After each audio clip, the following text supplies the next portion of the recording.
Our customers buy from us when they trust us. They don't buy from us because we sound like a bunch of robots.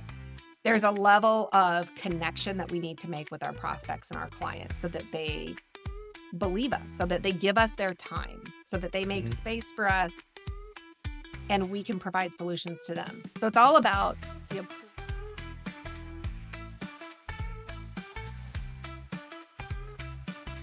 Hello, everybody. So once again, thanks for tuning in to The Gap by GTM Buddy.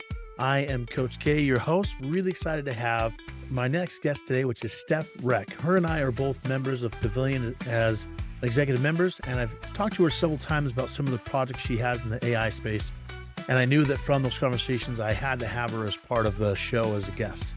So just thinking about her, she is a fractional CRO as we speak. She's working with different people. She also leads the On the Bench program with Pavilion, which is all about getting executives and other team members onto jobs. She's been part of sales and growth. She's been a regional director of sales, the head of sales, a senior vice president of client success. And just recently, she's been the fractional CRO for several different AI startup companies and had a lot of success. Really love her mindset. We kind of dive deep into looking at enablement, not just from a sales perspective, but how does enablement function? Where's the gap for the entire go-to-market team and where she feels like the enablement can really thrive? I think you'll enjoy it as much as I do. Let's get into it. Good morning, good evening, good afternoon, everyone. This is Coach K, and I am so excited to have yet another episode of The Gap, sponsored by GTM Buddy, and I have my wonderful friend here, Steph Reck. How are you, my friend? I am doing well. It's a great sunny day here in Denver. I know, right? So her and I have chatted a couple times before, but then when we started looking at guests, you were one person that came to mind because of our first initial conversation around the company you're working with at the time around AI and how it affects GTM teams. I was like, oh, she'd be perfect to have this conversation with. So topic of today that you and I were discussing to dive in is we're going to be eventually discussing some of the gaps in between enablement practices common and then the actual execution, what actually gets deals going. But before we do, some highlights about you as a professional. We were just talking how you're an ambassador for the GTM partners. You're currently one of the main people running the On the Bench program with Pavilion. You're a fractional CRO. You've done things with customer success, with marketing, with RevOps. Like you have a very multifaceted, talented background. And it makes you pretty unique because you understand not only the CRO lens, but like the operational and then the long-term go-to-market customer success journey. So super excited to have you. What I'd love to have you do before we jump into the topic is I'd love to know the stuff about Steph that's not on LinkedIn. Tell me more about you and your journey of how you got to where you are. I was a single mom and started my career in nursing. Got my first nursing degree when I was 17, still in high school. But as a single mom of two toddlers, I found that was a very difficult career to have with a varied schedule, being on Yeah. call. And it made more sense for me to get a job in sales that had set schedule, that I knew when I could get to daycare and pick kids up. And I just fell into the sales world and have been here ever since, over 20 years now in sales. I've really enjoyed working with startups. I've done a lot of work in startups, and I've done a Mhm. lot of work in the advertising, ad tech, martech space as it relates to AI. In fact, I have over 10 years experience working and building AI products in that space and also in the training and development space. That all just leads into my kind of ever advancing focus on employee development, on my kind of lifelong learning journey that I have, and helping people to achieve their next level of success. We were just talking before, you're being very humble, by the way, because you have an incredible background and some of the experiences you've had. Like you were talking before about how you've gone in and built several either customer success teams Mhm. or sales teams. So you know what it takes to build a good, strong foundation to talk about what we're supposed to be talking about. In all the companies you have worked with, do you feel like there's a pattern that comes up with sales teams when it comes to this whole topic of execution? Like, what is it you find is pretty consistent no matter where you go? You're like, this is always what I see every time I go somewhere. What do you Uh, see? you have a couple of maybe one or two out of your sales org that are high achievers that hit or exceed their quota on a consistent basis. And it's a no holds bar for them. They don't have to abide by any rules. I don't get any data from them. I can't find out what makes them successful because nobody wants to rock the boat with those folks. They're doing a good thing. Just don't bother them, stuff Just leave is them what I alone. hear from CEOs all the time. And I say, but you brought me in to have the rest of your sales team, which is not as successful, become this successful. That means I need to go back and look at the data and see what the data tells me. And if I have no data points for these folks, I can't tell you why they're successful. Mhm. So it's very important when I go in to analyze, why are people successful? Why are the people who are not as successful? What's impacting their ability to be successful? Is it that we don't have a dialed in ideal client profile? Do we have one, but no one is abiding by it, and we're just letting Right. contracts come in? Do we have an onboarding problem on the CS side of the house? Do we have a retention or expansion problem? What is our renewal rate? Do we have our clients tiered appropriately? Are we servicing them appropriately based on the tier? So I look at all of those things from a sales and CS, so a customer experience lens. And then I also look at the marketing side. Is our marketing aligned with our ICP and aligned with our Right. expansion expectations of our current client base? How are we enabling our sales and CS folks with marketing support? Are we continuing to market to our current customers because we know that they're the most valuable pool of expansion revenue? And are we iterating on that at a healthy cadence so that as the economy changes, the industry changes, the needs of our clients change, and technology changes, are we staying up to speed with that? So it's really looking at it from a very high level lens and gathering the data that's needed, and then allowing the teams the autonomy to say, this is how I interpret the data. Here are the solutions that I would put in place. And then a think tank, Mhm. and then having the team come together, narrow down the viable solutions, and then the executive team agreeing that we're going to move forward with plan A. We've got plan B, plan C here. And here are the early indicators of success and failure, at which time we will need to pivot to either option B, option C. And because the teams have had a voice in building those solutions, they are more likely to be bought into moving forward with those solutions and Yep. giving it their all to make them successful. So instead of just looking at why is one person successful and another person not, and saying it's the age-old adage of, well, it's marketing's problem. It's not Right. marketing's problem. It's a go-to market problem, which encompasses all the pillars within the organization, from product to marketing to solution and delivery teams, sales teams. You're speaking music to my ears because, like, when I think about enablement, what you're describing is what I usually do enablement is just trying to figure out, okay, what's our message? Who are we talking to? Is the right person? What's the process? What's the skill level? All the data. I love you saying this. I'm like, oh, this is just it's music. I love it.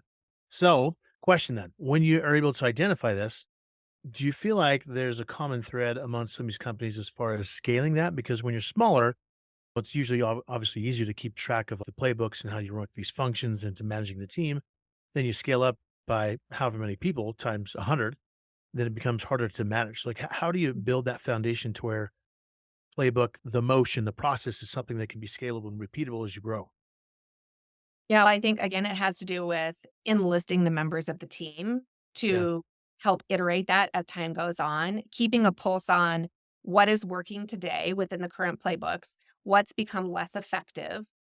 Do we have a tool that will allow our team to follow that playbook as the foundation of what we want them to do, Mhm. but not hold them so tightly that they have to have the exact script. They have to send the exact asset out at the exact cadence. So, what are we doing from an enablement perspective to automate the things that we want automated, to maintain the messaging Mhm. consistency that we want, that we know needs to be there, but giving the individual reps the autonomy to make those sales their own to some extent, while also having data capture there so that we can measure, hey, Susie put in this extra call. Mhm.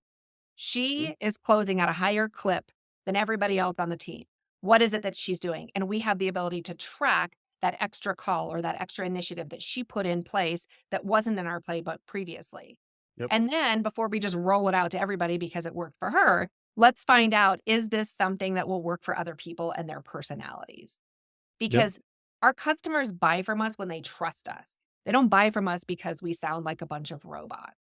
There's a level of connection that we need to make with our prospects and our clients so that they believe us, so that they give us their time, so that they make Mhm. space for us and we can provide solutions to them. So it's all about the employee experience and customer experience combined and how those Yeah. make sense.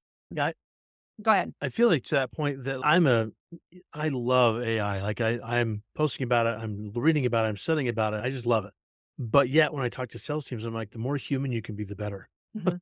Because that's what people want is they don't want the automated AI personalized response. They want an actual human freaking connection. And having the balance between what you can automate and then versus what you can actually let your human side thrive, I think that's where the balance where everyone's still trying to figure out. But I think that's what you're referring to, which I love. So I don't want AI to write all of our emails and all of our responses and generate avatars that go out and sell the product. I yeah. want AI to make our salespeople's jobs more efficient. Right. Because the more time they're speaking with prospects and the easier we make it for them to speak and actually have conversations with prospects to uncover their individual needs that are very maybe nuanced to that customer, the Mhm. better chance we have at converting.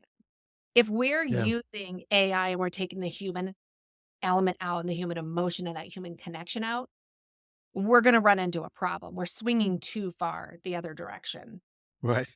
So when you're talking about scaling these teams, it's identifying what are we using from an enablement perspective that's truly enabling our teams to be more efficient and close at a higher rate Mhm. while allowing them to maintain that human element. And then how often are we revisiting our playbooks? How easy is it for us to update things? I've used a lot of different tech over the years, but what I don't want to do is have 15 meetings a week telling someone what our playbook like and how Right. things in Salesforce, right? Right. There's a Loom video out there that I've already built. Here's an entire library of assets that you have in your toolbox ready to here's what the asset is, here's why it's important, here's how it impacts Right. your ability to convert that sale. Here's when you want to use it. Building out your personas for your sales team and their kind of common obstacles that they're trying to overcome and their Mhm. common challenges that they're trying to overcome. Yeah. And then you can use AI for a lot of this to build the foundation and gathering some general stories. Because if you have a new sales team and or you're scaling your sales team, right? So they're going to maybe they have to expand. We're going Right. to go from 25 reps to 50 reps to 100 reps over the next 3 years. Right. Those earlier sales reps, they're going to have very relevant conversations and success stories that they can share, right? Right. New guy comes in and he doesn't have those. So, how do we take those success stories that those earlier sales reps have and make them as the we statements?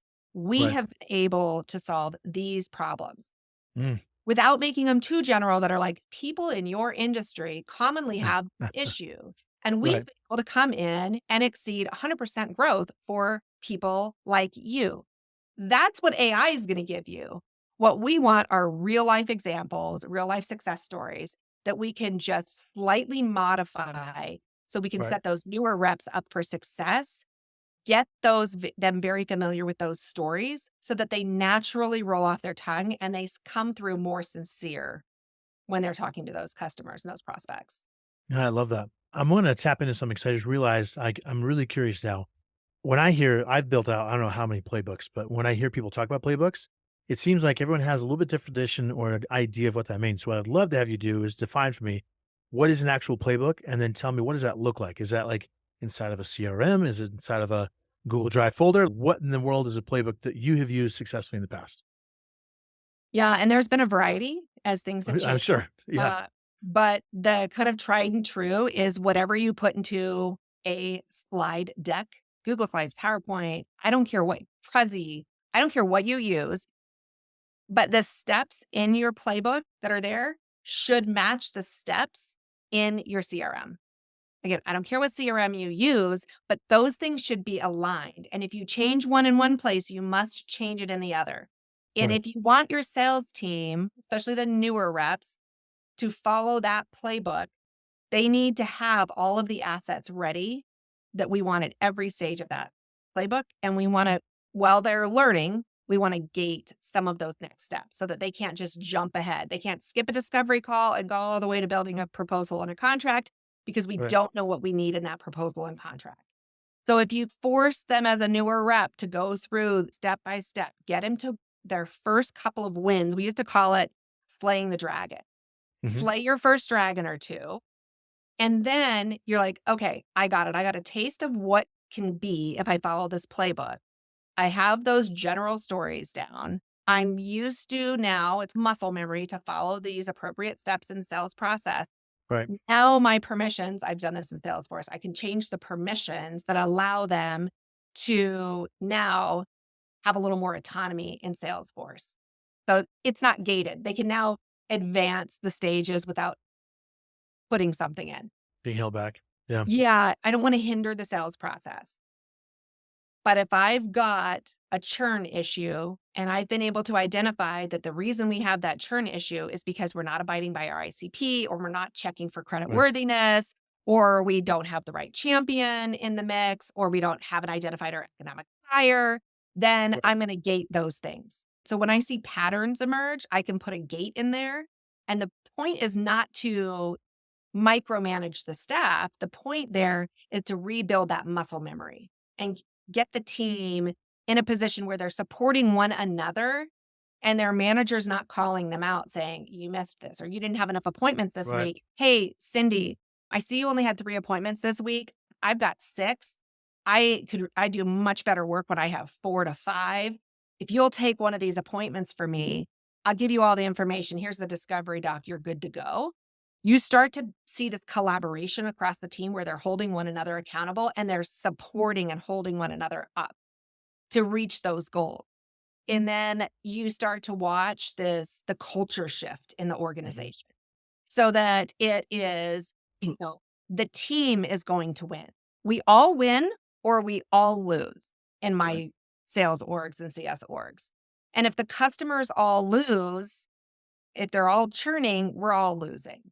I don't Right. care sales rep ABC have exceeded all of their quotas. If we can't keep their customers happy and on board, we've got a disconnect somewhere, right? So that's why playbooks are so important. So I don't have a preference on where you build your playbook, as long as wherever you build it, it's consistent with your CRM. And as the enablement team changes things in the CRM, they understand that they have to loop back to whoever's handling the training of our sales reps to let them know, hey, Right. we changed this. Here's why. Here's how it impacts you. Here's how this is going to make your job easier, not just Hmm. a make work situation as we change things in the playbook. This podcast is not meant to promote. It is meant to promote GT and Buddy, but not talk about the product. But one thing I love about GT and Buddy is it does exactly that, where it like overlays on top of Salesforce. So when someone's in a particular stage, then Mhm. all the relevant content, either externally for a customer or internally for what you need to have, is already there in Salesforce, ready to go for you. So it Love it. enables, because what I see is one of the gaps is that there's a lot of theoretical application, or I should say, just theory of what you should do, and then there's the actual execution application. There's this gap in between the two, and I love tools like GTM. There's more out there, but like GTM Buddy that connect the dots between, okay, now I'm in the CRM. What the heck do I do now? I just had this Right. call. What do I do? Right. And to your point, it's what I love what you're talking about is like having the ability for a sales rep to say, here's this document of whatever name it is. And the other person's, I know exactly where you are and I can pick it up just like that. That is powerful that most teams don't have the ability to do, but it requires a similar language and process and understanding of the playbook to be able to execute on that. I think it's phenomenal. When you have your sales toolbox in a OneDrive or in a Google Drive and it's out somewhere that's disparate from your CRM, Right.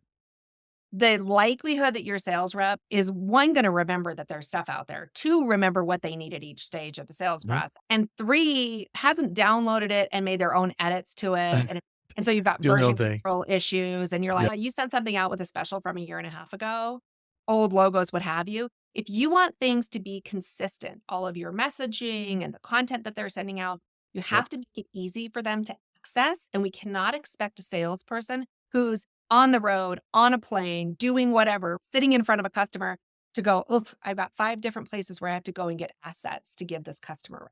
Or gosh, I don't remember what someone's naming convention was for their discovery doc. That needs to hyperlink in Salesforce to go out to wherever you have that discovery doc. It's automatically pulled in. If it's a form the customer fills out, that form should be accessible through Salesforce. To be fair, I've not looked at GTM Buddy. I don't know about the product, but Okay. it sounds Sorry. like that would be a very useful product. The idea of it is Yeah. spot on with what people need because it's about making things accessible and not having our salespeople spend 70 or 75% of their time on admin tasks trying to find things to support their customers. I want it to be very readily available for them. I want them to also be able to very AI enabled, be able to go back and Yeah. say, gosh, I don't feel like that call was all that well. Or, hey, this whole series, I'm going to do my own postmortem on this account because I thought this deal was closing. It didn't Right. close. Why didn't it? And they should be able to go back and look through everything that they've done and go, "Ugh, I missed the mark.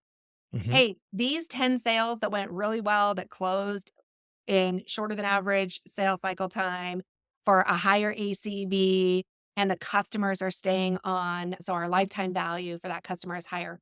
What Right. are the commonalities with those versus my customers that had a rocky start, who churned Right. quicker, right? I want to enable our sales teams to be able to go back and say, this is what this is what works and what doesn't work. Because then when we get them in the room for our annual cadence or semi-annual cadence to review our ICP and review Hmm. our NPS scores with our customers, I don't have to tell them anything. Yeah. I get to You already help got it. facilitate the brainstorming conversation, but they Right. already know what the data is telling us and how that data is going to impact the next 6 months or a year of their job. Hmm. That's awesome.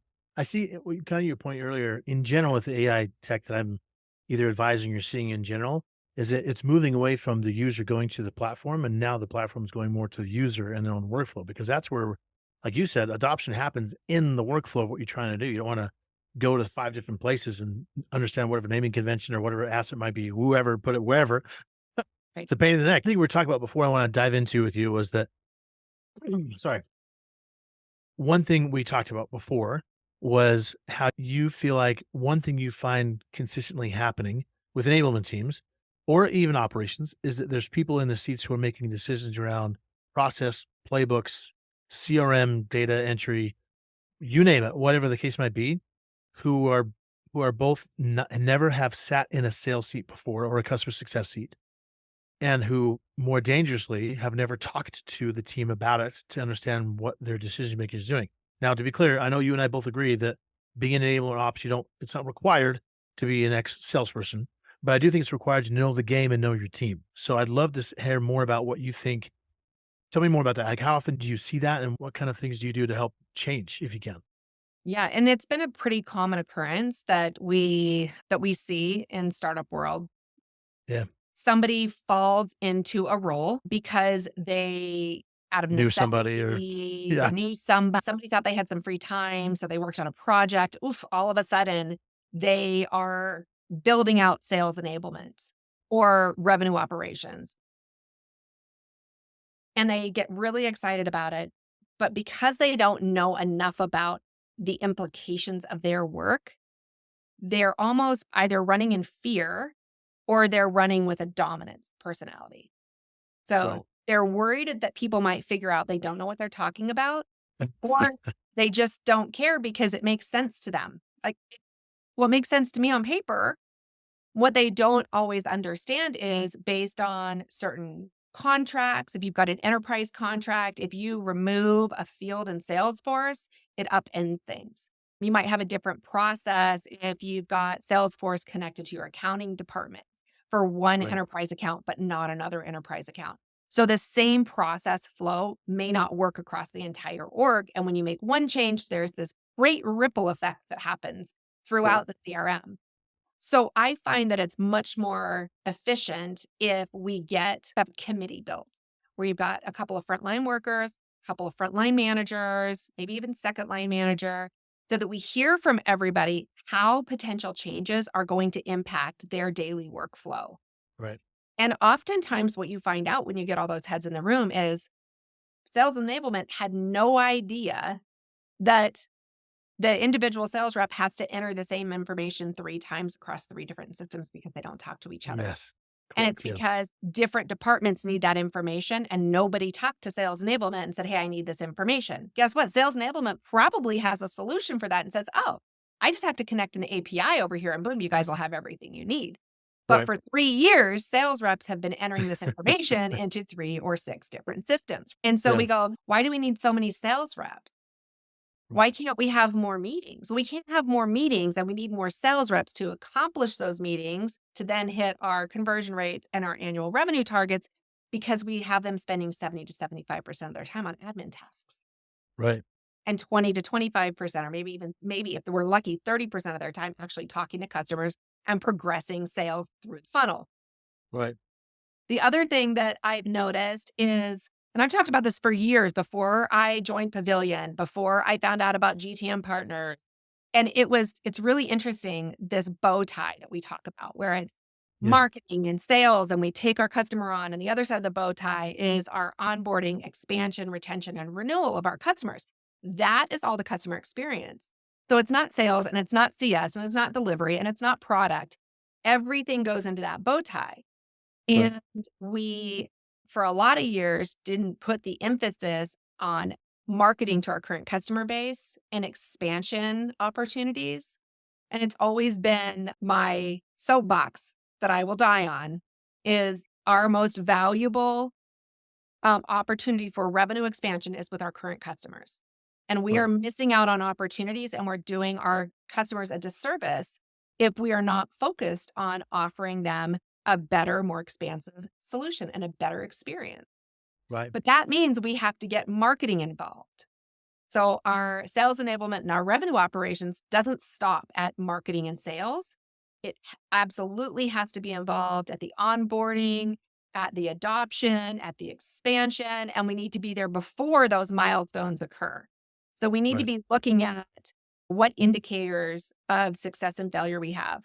What are the linchpins in the customer experience that we have to overcome? And if we overcome them ahead of time, where do we have the biggest opportunity for increased retention, Hmm. increased expansion revenue? And then how can we impact that all the way at the beginning of the customer experience when we were first initiating demand for our product? Do you feel like, because what I love hearing about this is that we on the show and myself and others in the enablement community talk about revenue enablement and GTM enablement and how important it is. But why do you think that doesn't happen? Why do you think this type of conversation is not happening inside of Works? Because listening to him, duh, of course you want to think about that, but yet this is a reality that happens all the time. Why not? Why is that? A lot of companies look at marketing as a cost center instead of a revenue center. Hmm. And so that's hard. They want to minimize everything's marketing's fault, or they want to cut the budget on marketing, Right. but they want to scale their company by tripling their sales team. And I would rather increase my CS team and increase my marketing team than my sales team. And I lead sales teams. It's there. A lot of these companies are driven by sales. They're sales driven organizations. They are Or not ex sales leaders or ex sales people. who are leading these companies. Right. And we really need to get out of our own way and look at the go to market process and how do we drive our companies from a go to market perspective and work as a team. Mhm. Right. So those folks who are generalists like myself, who've built and led CS teams and sales teams and have occasionally led and built marketing teams, even though I'm not a marketer and I don't pretend to be a marketer, I know enough to know I need to hire really smart people who know what they're doing. But I Right. know how, if I do that well, how that impacts the overall revenue potential of our company and growth trajectory of our company. So I think we just have to stop doing the same thing and expecting a different result. Mm. And as thankfully more companies now are looking at growing from a profitability perspective and remaining profitable versus growing at Right. all costs, we're going to be in a better shape as a global economy. The companies that tend to want to grow at all cost are also the companies that tend to lay off quick. And then they go, oh, shoot, That I is true. laid off the wrong people in the wrong departments. We cut too Right. deep. Now we have to rehire. They rehire the wrong people. They put the focus in the wrong place versus let's do this in a very durable manner that allows us to grow at an appropriate pace. Let's make sure we have enough folks on the CS team so that as sales is ramping up, we're then Mhm. servicing our customers the best that we can. And Yeah. we're having a really healthy handoff from sales to CS because that's where a lot of our churn can happen. They have a bad experience onboarding. Sales doesn't talk to CS. Sales thinks that these are all their customers. Who owns Yep. the relationship? No individual and no department owns the relationship with the customer. We all own the relationship with the customer and the customer experience. And when we can get to that point, we start to work together. And again, like I said earlier, hold one another up, hold each other accountable, work well as a team. It comes across with our customers. They can tell Yeah. that there's more investment and ownership at all levels throughout the organization. But that also means we have to not be fearful of releasing customers that either no longer provide value to our company or that we are no Right. longer providing value to versus churning our staff, which is I a whole agree with other you. conversation that we don't have to get into right now, but it No, certainly that's great. impacts the health of your org if I you think can figure that out. I'm gonna let it wrap up here because that what you just said is like a good final statement. I don't want to ruin it. But before we go, what's the best way for people to get in touch with you or find you? They can find me on LinkedIn. It's just LinkedIn/Steph Reck. That's Yep. STEPHRECK. I think you'll have that there for them. And they Yep. can also find me with Pavilion as the facilitator of our On the Bench program if they're looking to either hire go to market leaders or if they're looking to maybe move to a superior opportunity. We facilitate those connections for them. Awesome. I love it. Steph, thank you so much. You've been nothing but a good friend and kind person to me, and I just appreciate all your thoughts and wisdom on today's podcast. Thank you. I appreciate it. Thank you, Jonathan. It's been a pleasure. Of course, my pleasure. And everyone else, catch you on the flip side. Thank you for tuning in to The Gap by GTM Buddy. For the latest AI tech in helping your teams execute with just-in-time enablement that converts and creates revenue, go to gtmbuddy.ai.